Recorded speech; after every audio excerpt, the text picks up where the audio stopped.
Three times Omkara. Om. Om. Om Sri Krishna Parabrahmane Namaha. Om. The Bhagavad Gita from slokas from 11 to 30. Sanjay Uvacha. Sri Bhagavan Uvacha. असोच नन्वसोचस्त्वं प्रज्ञावादांच भाससे गतासून अगतासूंच नानुशोचन्ते Pandita. That's this Sanskrit sloka. That is the meaning of. Now I am going to read the meaning of it. You are utterly ignorant of yourself. All this universe has existed from beginningless time. Thank you, sir. It is born and it dies according to its own nature. The wise grieve neither for the living nor for the dead. Whether they live or pass away, the wise do not grieve. This is the association and association. Don't grieve for any other. Basically, God is trying to reduce the grief of the human beings. Second, 12th sloka, natve vaham jatunasam, natvam neme janadhipa, nacheva na bhavishyama, sarve vayamata param.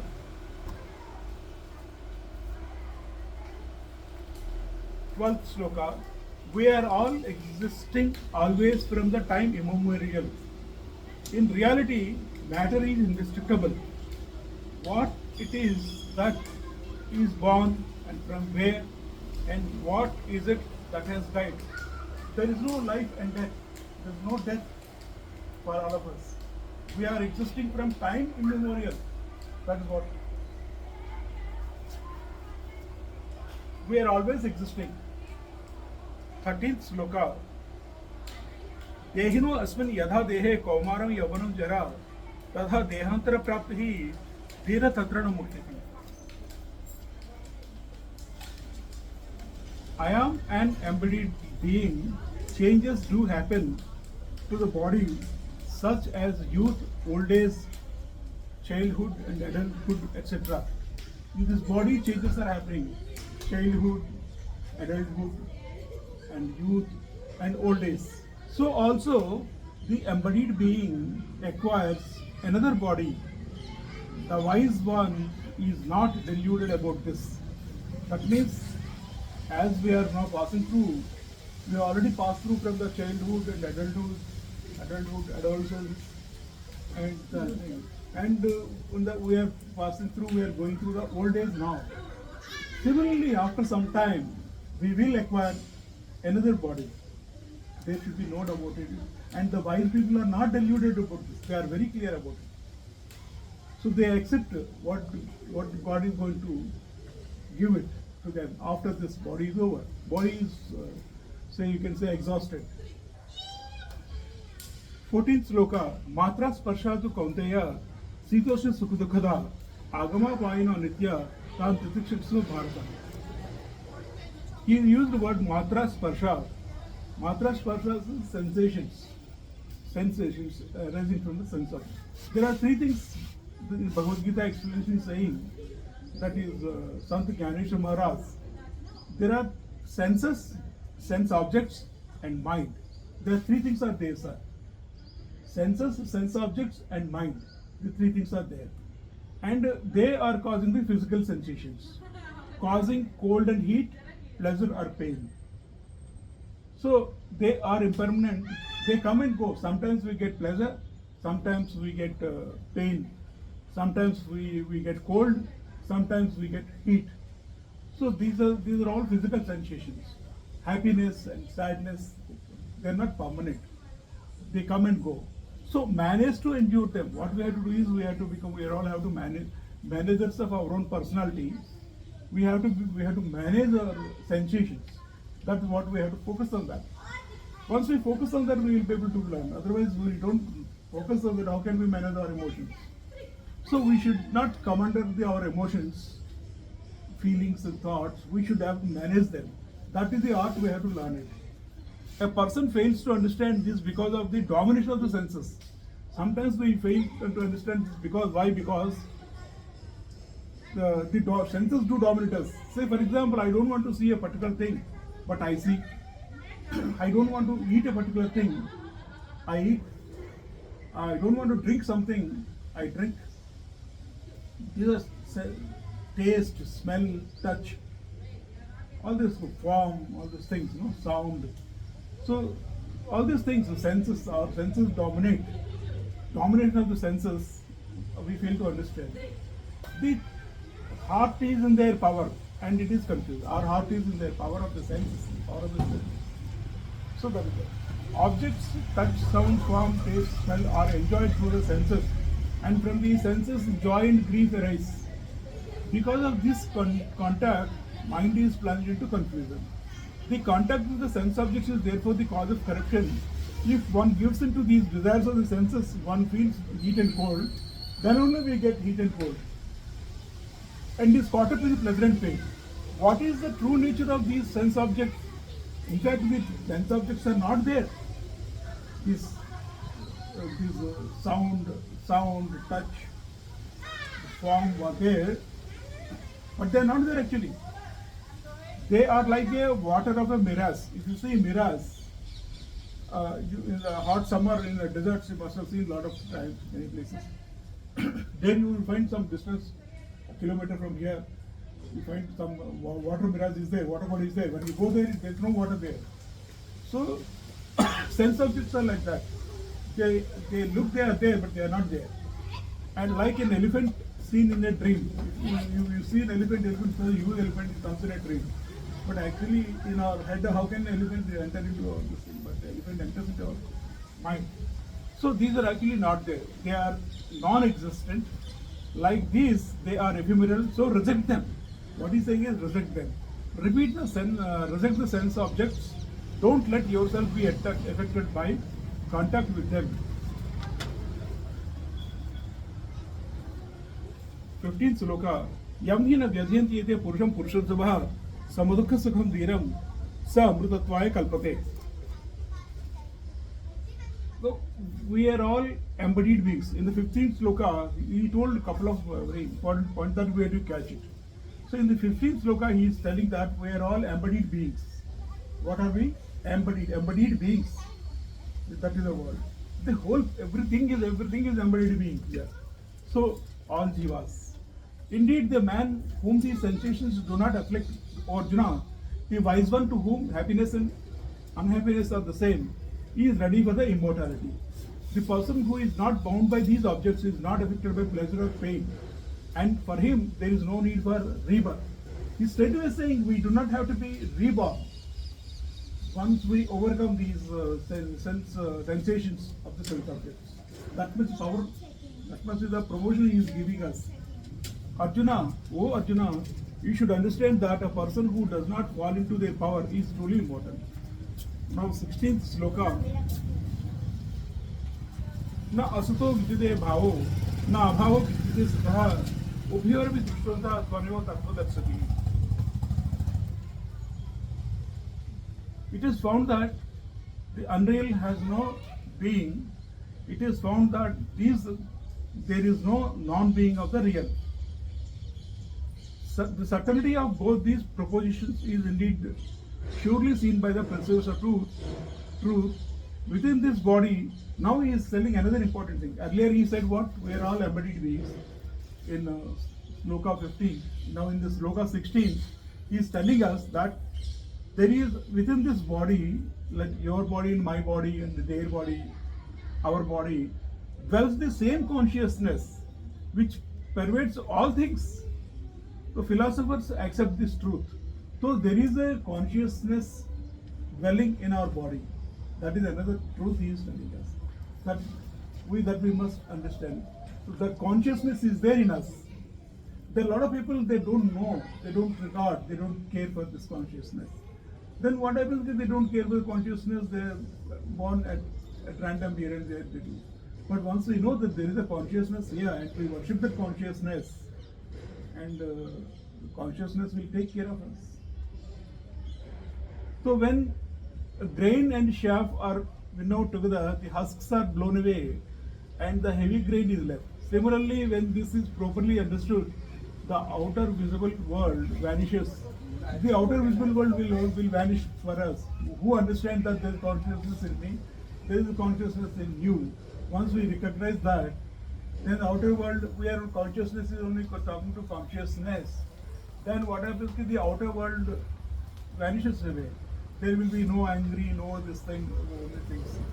Because consciousness makes friendship with the consciousness. But once we don't recognize this, like Kamsa never recognized the God is existing there. So he behaved in a different manner. Devaki, Vasudeva, his own sister, changed them and all that. So he killed a lot of children also. So because he never believed in consciousness. Similarly, Duryodhana also never believed in consciousness. So that is why. Then Pandavas believed in the consciousness. Pandavas were protected. So like the wise only, for the wise only God remains. They do not consider that the impermanent things are real, but they have realized the truth. The bodies are impermanent form of Maya and are illusory. Now, Sloka 17. Avinashi tu tadvidhi yena sarvam vidam tatam vinasam avyasya na kachit kartum arhati.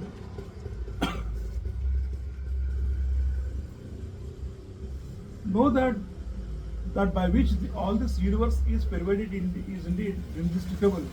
No one is able to accomplish the destruction of the imperishable. So earlier he mentioned we are all embodied beings. Second, Sloka 16 he mentioned and we are consciousness. Third, the consciousness dwells in our body and everybody's body. And in the third important point he is mentioning here is in Sloka 17 that consciousness is indestructible and imperishable. No one is able to do the perish the consciousness. So indestructible and imperishable. That means what? That means you and me having that power of the consciousness in us. You and me also are always indestructible and imperishable. We all will exist, maybe in one form or another. Like Einstein said, energy is neither created nor destroyed. We are all energy, the consciousness. So once we know this, that we will always remain forever. That means better we should follow some good path, so that we live in a happy manner wherever, whenever, in whichever loka we live. That is the point we have to take home. The unreal is illusory. This body is illusory actually. Our bodies are illusion. Our soul is the real one. So unreal is illusory, which while the real is eternal. The consciousness has manifested these three worlds and has neither name, color, form, nor sign. It is eternal, all pervasive, and beyond the reach of birth and death. No one can ever destroy it, no matter how much they try. So see, actually the God doesn't have any particular form. We people try to give the form to God, but actually God doesn't have any particular form. That is why there are various religions here, but thing is this. Now 18th sloka, sir. Antavanta ime deha nityasya ukta shariranaha anashino aprimeyasya tasmat yugyasva bharata. He says these bodies inhabited by the eternal, the indestructible, the immeasurable, the embodied self are said to come to an end. Therefore, fight, Arjuna. All bodies are destructible by nature, therefore fight, Arjuna. Now, Sloka 19. Ya yanam veti hantaram yacha yanam manite hatam ubhoto na vijanito nayam hantina hanyate.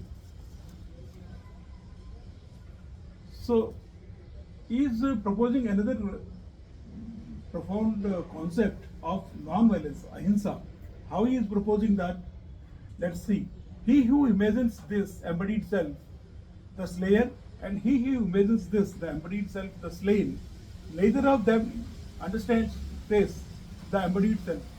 The embodied self does not slay, nor it is slain. It doesn't, I don't kill anybody, and nobody can kill me. That means what? We are ahimsak. We are non-violent people. We cannot do any violence.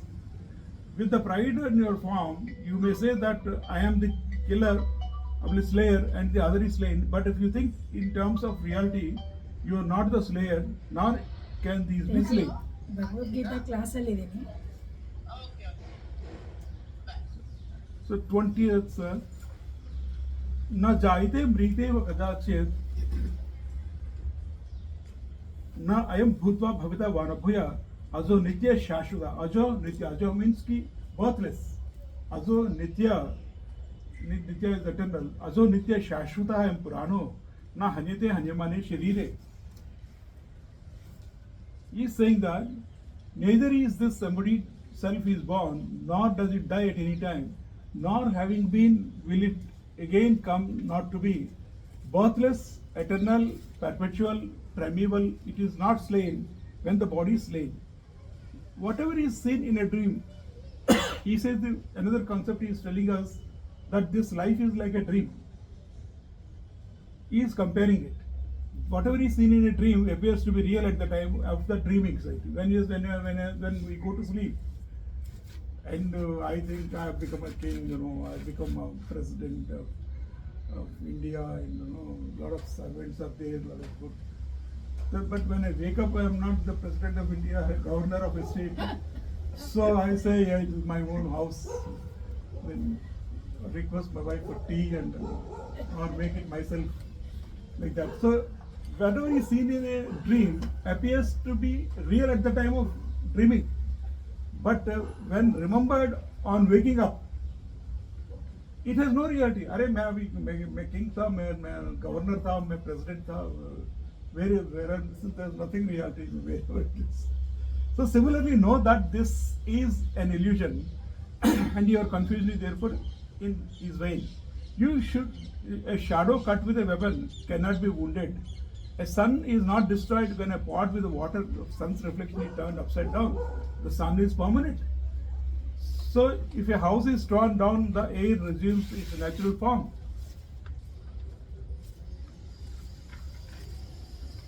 So this life is like a dream. So that's what I will tell. This time really I focused more on this. And Veda Avinashnu Nityam Yenam Ajam Avyayam Kadamsa Purusha Partha Kam Ghatyati Hantikam. Again he is proposing the concept of non-violence. He is telling that Kadamsa Purusha Partha Kam Ghatyati Hantikam. How he can kill or killed? He is saying no, we are not, we neither kill nor be killed. So he is proposing the concept of non-violence. We are all non-violent people. That is what it is. So he who knows this, the indestructible, the eternal, the birthless, the imperishable, the immeasurable, embodied being, in what way does this man cause to be slain, Arjuna? Whom does he slay? Whom I will kill? Nobody is killed actually by me. Nobody can be killed. So whom am I killing? I am killing nobody. And who is killing me? Nobody is killing me. This embodied being cannot be killed, cannot be destroyed. The body may die, the self does not die. Therefore, do not cling to this delusion. He says this is a delusion. Now, Sloka 22. वासांस जीर्णानि यथा विहाय नवानि गृह्णाति नरापराणि तथा शरीरानि विहाय जीर्णानि अन्यानि संयाति नवानि देहि. This is what he is telling. He is proposing our eternal state. Like say, as after casting away worn-out garments, a man later takes on new ones. Like I was there, and you all were there with some differences before coming here outside. And once we thrown it away and then put on another garments and we have come outside. Similarly, so after casting away worn-out bodies, the embodied self encounters new ones. Just as a person puts on a new garments, in the same way, the self takes on a new body. I will take on a new body, you will take on a new body, you will take on a new body, we will take on a new body. That is what it is. It's the truth. It's fact of life. So we should not be too much get worried about this particular body, particular form. Sloka 23. Nainam chinnati sasrani nainam dahati pavakaha na chienam kledeti apana shosheti mortaha. Weapons do not pierce this embodied self, and fire does not burn this, water does not wet this, nor does the wind cause it to wither. 24th. अच्छेद्य मदाख्यो मक्लेद्यो अशोचे युवचः नित्यः सर्वगतः स्थाणुः अचलः अयं सनातनः. नित्यः सर्वगतः स्थाणुः अचलः अयं सनातनः. The embodied self cannot be pierced, burned, wetted, withered. The embodied being is eternal, all-pervading, fixed. This is unmoving and primeval. It is eternal, pure, without beginning or without limitation. It cannot be cut by any weapon. It cannot be submerged by the final deluge. A fire can never consume it, and even the strongest winds cannot wither it. Arjuna, O Arjuna, the embodied being is not visible to the eye of the reason. It cannot be visible to us. We cannot see it, but meditation eagerly reaches out for it. 25th one. Avyaktoyam achintyoyam avakaryam ucchate tasmat evam viditvayanam nanusochitam arasi. Avyakta I am achintya, I am avikarya. Avyakto I am achintyo, I am avikarya. Avyakta, unmanifest, unthinkable, achintya, avikarya, unchanging. Vikara means changing. Avikarya is unchanging. Sattva, rajas, tamas gunas are vikara. They are changing. Sometimes we are good, I am good. Sometimes I am bad. Sometimes I become greedy. Sometimes I become angry. So like that. So this vikaram, the soul is not avikar. The soul is not vikari. Soul is unchanging. So the embodied being is ever inaccessible to the mind, and he can't be that God cannot be accessible to my mind. Whatever I can focus. I cannot see him. Mind is not accessible to this. In fact, the embodied being is not accessible to the mind. The embodied being is not attainable by any special practices.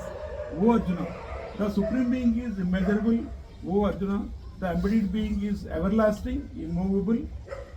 We are all everlasting, immovable, all pervasive and eternally perfect. And embodied being transcends the three qualities: sattva, rajas, and tamas. The embodied being is beyond form, and the embodied being is without source, or the embodied being is without change.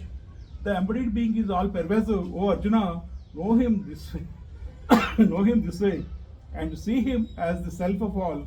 Then your grief will pass away. We have to see that God is present in all beings. That way, it will help us to overcome our grief. Somehow, somebody is not friendly to us, but then you have to see the divine soul in that person, and after some time, perhaps the things will change. But we should not spoil ourselves. That is what. We have to upgrade ourselves, and our divine soul is there in everybody's being. The consciousness is there in everybody's being. The sattva, rajas, tamas gunas, they play part in the minds of individuals. We have to say overcome them. We will see further. Tomorrow, day after, we will see qualities.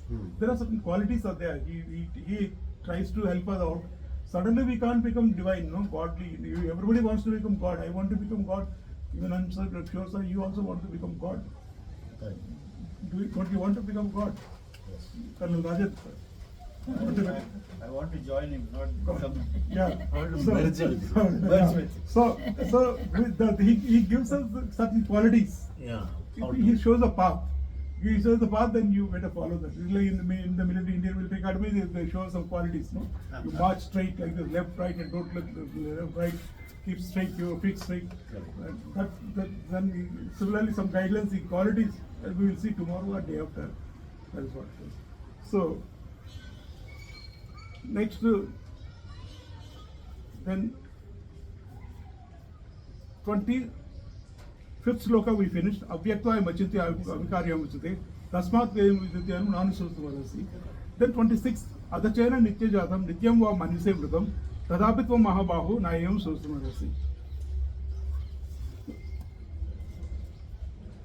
And moreover, even if you think this to be eternally born or eternally dead, even then you should not mourn for this, Arjuna. Don't cry. He says, for birth and life and dissolution follow one another in eternal progression like ceaseless flow of the river Ganga. Ganga God is giving the example of Ganga river to us to understand the soul principle. And how he beautifully explained here is Sant Gyanesha Maharaj. At its source, the Ganga river, you've also seen, all of us have seen Gangotri, Yamunotri and all that. And at its source, Ganga river never fails. It's always forming. Ganga river is always forming. And even Godavari river, all are forming, they never stop. At its source, it never fails. It is always flowing into the ocean. Its direction is clear.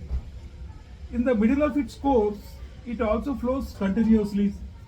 So Ganga river passes through the three stages in succession, at source and middle and in the final merging with the sea. So, and no creature can ever arrest its flow. Nobody can stop Ganga flow. In fact, recently we have seen in J&K and in Himachal Pradesh and the Uttarakhand and the river has flown. Cloud bursts have come and then destruction is taking place. Nobody can stop Ganga flow. So this is a divine law. And they say finally somebody said कि माँ शक्ति है, माँ शक्ति का रूप है. Nobody can do nothing. We can only do the operations, rescue operations, the damage control operation, help operations. But we cannot stop the river.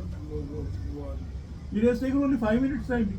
It had not given any time to react also. Just 5 minutes. I was watching, somebody was taking the video, live video. The cloud was instantly in the Harshal area. Incidentally, 3 months back, I went, 2 years back, I went to the Harshal area also. So I was watching, I was interested. But I went in the month of March and April. But this is August, July and August. Now rains are happening there in the Harshal area. Just given only 5 minutes notice. Within 5 minutes, just flown away. We're all sitting here, imagine. And 5 minutes it's coming. We all is flown away. Finished. So nobody can, first of all, nobody can stop it. The river passing through the Ganga's course. So similarly, life and death. It doesn't, nobody can stop it. So he says, don't grieve. That is the point. He is telling us, don't grieve. So that we have to overcome our grief first. Because Bhagavad Gita classes, if we can learn this at least one lesson, we should not grieve too much. Grief will be there for anybody. Nobody wants to die. But then we shouldn't grieve. When we'll get another body. So, and no creature can ever arrest its flow. O Arjuna, for this there is no cause for you to grieve, for birth and death are inevitable. Now 27th sloka. Jatasai dhruvam mrityu, dhruvam janma mritasya sa, tasmat apharya arde, natvam sustum arasi. So he is continuing his logic of birth and death cycle, life cycle of birth and death. So similarly, he is continuing with for the born, death is certain. He is clearly telling us. For the dead, there is certainly birth. Whosoever is born, he will have to die. Whosoever has died, he will again be reborn. Don't be having any confusion about it. He will not say somewhere that the soul will go into another body. That is what our ancestors have died. Left their body. They get another body. They left this. So tomorrow we will leave this body. We will get another body.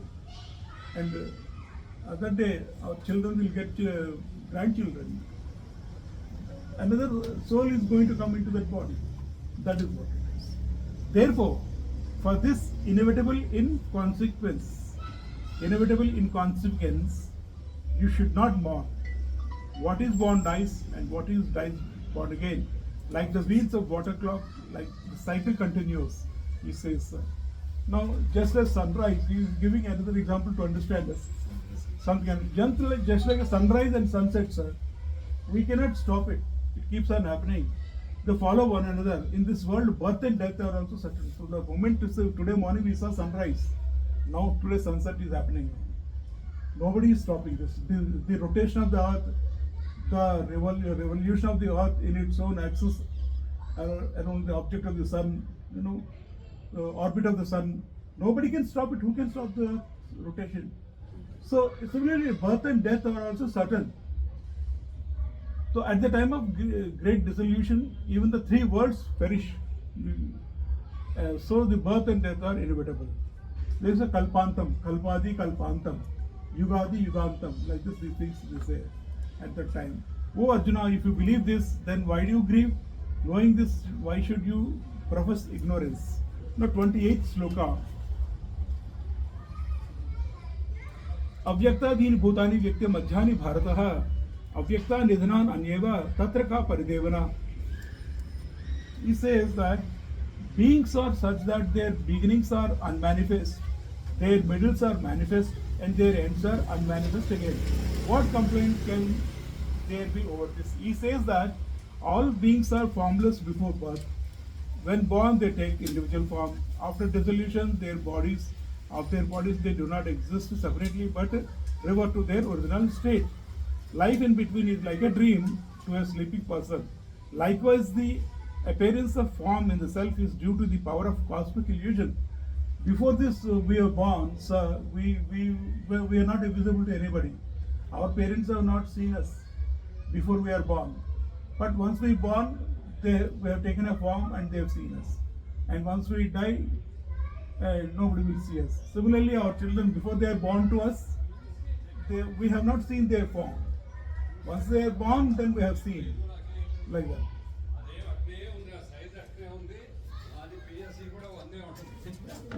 29.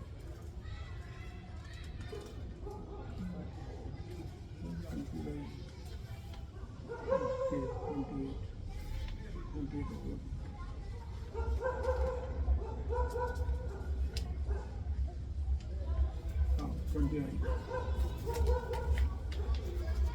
29 shloka. आश्चर्यवत् पश्यति कच्चिदेनम् आश्चर्यवत् वदति तदैव च अन्यः. आश्चर्यवत् येन शृणोति श्रुत्वापि येनं वेदन चैव कच्चित्. He says that someone perceives this embodied self as a wonder. Another declares this embodied self as a wonder. Still another hears of this embodied self as a wonder. But even as after hearing of this embodied self, no one knows it. That is why, but one good thing he is telling is someone perceives this embodied self as a wonder. We can perceive this, the embodied self, but we will perceive it also, even if it appears to us, we will see it as a wonder. That is what it is. Oh, Shakti, the Mahashakti, like that, Vishwamitra did tapasya for so many years for goddess Durga, and then Durga appeared to him. Durga appeared to him in the Shakti form, and then he was wondered, everybody wondered. So, and Sloka 30, Dehi Nityam Avadhyo, I am Dehe Sarvasya Bharataha, Tasmat Sarvani Bhutani Nathan Sostamasi. So, Dehi means the person, we are all Dehis. Nityam Avadhyo, we are eternal, and Avadhya, never killed, never slain. We are permanent, we are not killed, we are not slain. We are permanent. Dehi Nityam Avadhyo. I am Dehe Sarvasya Bharata. In all bodies also, the same consciousness is there, but it is never killed, it is never destroyed, it is indestructible. Tasmat evam viditva enam manusostamasi. By knowing it like that, you don't get worried, you don't get disturbed. He says that. This embodied self is eternally indestructible in the body of all, Arjuna. Therefore, you should not mourn for any living being. Oh Arjuna, listen. That which is everywhere and in everyone is the one life infusing the whole universe. Though it might be threatened, it cannot be killed. Because of the nature of this, everything is born and dies. Then what can cause you to grieve? Grief does not suit you, Arjuna. So, over, sir. Om Tat Sat. Om Tat Sat. Om Tat Sat. Om Tat Sat. Om Tat Sat. Om Tat Sat. Sarvam Sri Krishnarpan Vastu. Sarvam Sri Krishnarpan Vastu. Loka Samasta Sukhno Bhavantu. Om Shanti Shanti Shanti. Om Shanti Shanti Shanti.